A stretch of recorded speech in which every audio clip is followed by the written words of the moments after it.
How to reset BIOS on motherboard. If you want to switch back to your original BIOS version after a bad update, it's easy to reset your PC's BIOS. This procedure can also be helpful if you need to reset your BIOS password. We'll show you how to reset your BIOS by removing and reseating the CMOS battery on the motherboard. If you can't access the CMOS battery, you can also reset the BIOS by resetting the jumper near the battery. Power off your computer. Unplug your computer from any power sources. Remove your computer's battery if necessary. Discharge any static electricity before continuing. Open your computer case. Remove the CMOS battery.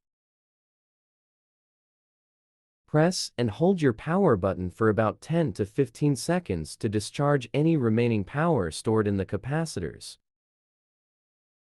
Reinsert the CMOS battery. Reassemble your computer.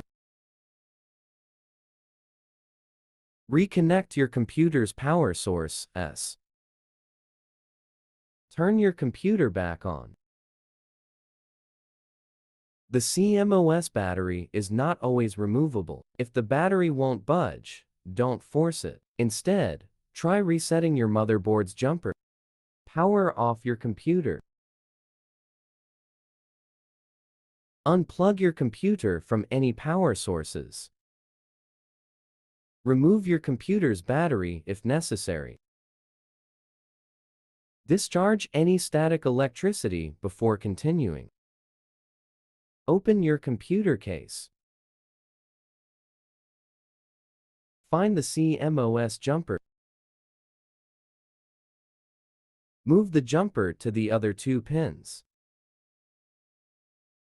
Press and hold your power button for about 10 to 15 seconds to discharge any remaining power stored in the capacitors.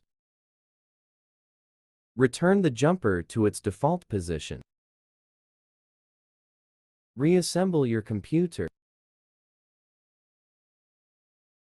Reconnect your computer's power source.